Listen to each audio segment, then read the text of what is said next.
नमस्कार।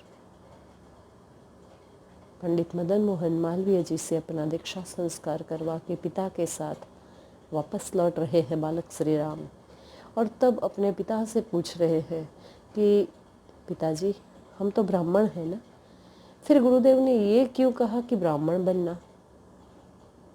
महामना ने ये कहा था कि गायत्री ब्राह्मणों की कामधेनु है, इसलिए ब्राह्मण बनना है।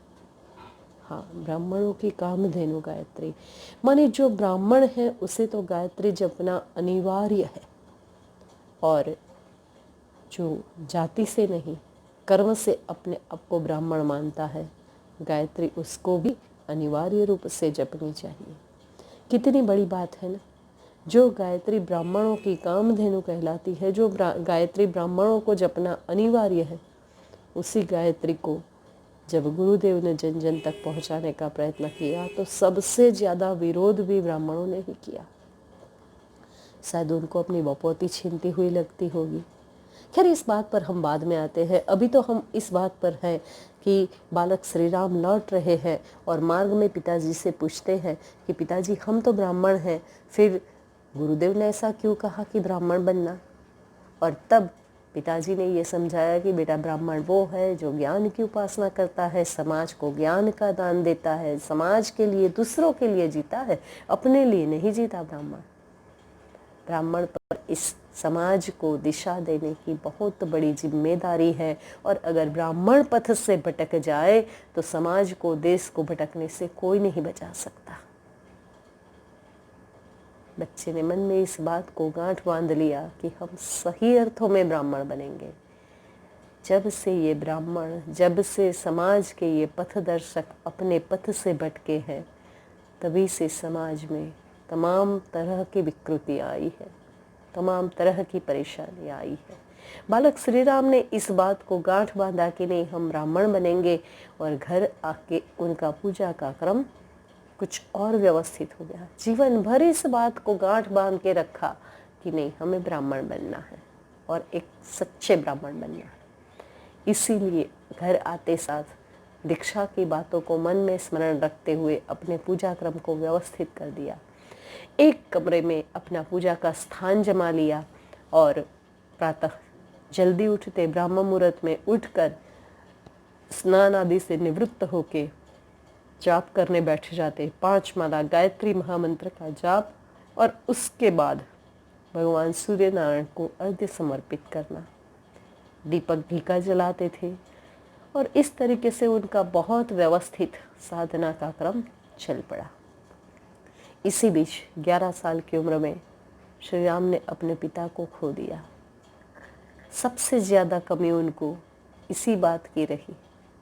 पिता जो साधनात्मक शक्ति पाते थे, पिता से जो आध्यात्मिक बातों का समाधान पाते थे, जो उनके मार्गदर्शन में आगे बढ़ने का अवसर मिल रहा था, श्री राम ने अब उस अवसर को खो दिया था।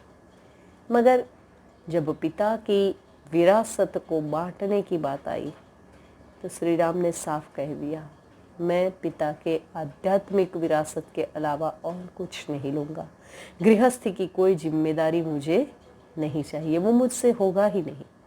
और सब ने श्री राम को जिम्मेदारियों से अलग कर दिया। छोटे सी उम्र में पिता को खो देने से श्री राम ने ये तो ज़रूर महसूस किया था कि वो अकेले हो गए। हाँ, कुछ अकेलापन ज़रूर महसूस किया श्री राम ने। छोटी सी उम्र में पिता को खो देने से कुछ अकेलापन तो ज़रूर महसूस किया श्री राम ने, मगर हौसलों की उड़ान बिल्कुल नहीं रुकी। महापुरुषों के कदम यूँ छोटी मोटी बातों पर रुक जाएं तो वो महापुरुष कहलाएंगे भी कैसे।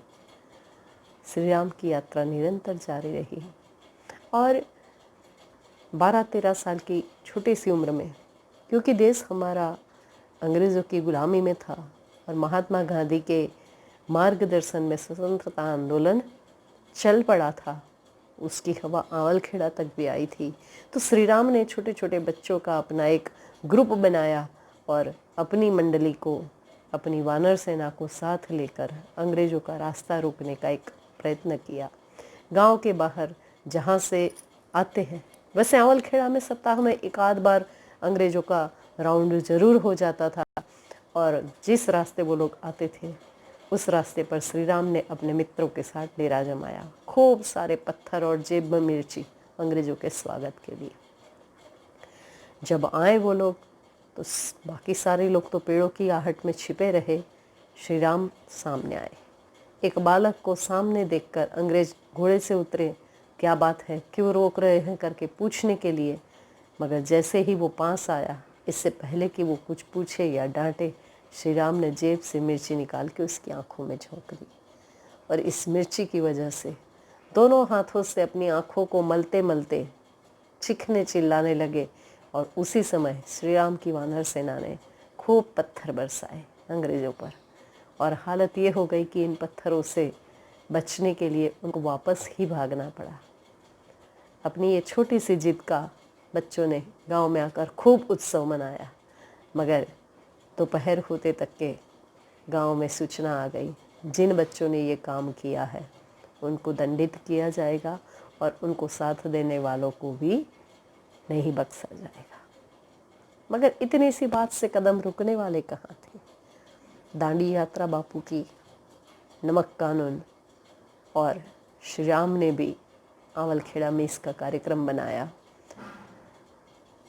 छोटी सी टंकी में नमक घोलकर उन्होंने नमक कानून को तोड़ा और तिरंगा हाथ में लेकर भारत माता की जय करते हुए एक छोटा सा जुलूस निकाला। अंग्रेज आ गए और जब सबको डंडा पड़ने लगा, सारे तो भाग गए, श्री राम नहीं भागे। खूब मार पड़ी और उनके हाथ से तिरंगा छीनने की कोशिश की गई।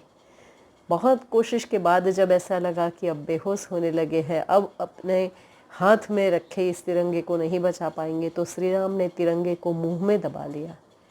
मारते मारते थक गए अंग्रेज, खींचने पर तिरंगा फट गया, मगर श्री राम के मुंह से उसको नहीं छुड़ा पाए।